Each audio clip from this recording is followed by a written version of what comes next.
Mother യുപ്രാസ്യ, പിതാവേ, നമ്മുടെ അനുവാദമില്ലാതെ ഭിത്തി പൊട്ടിച്ചു.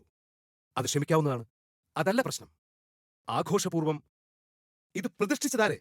ഞാനാണ് പിതാവേ.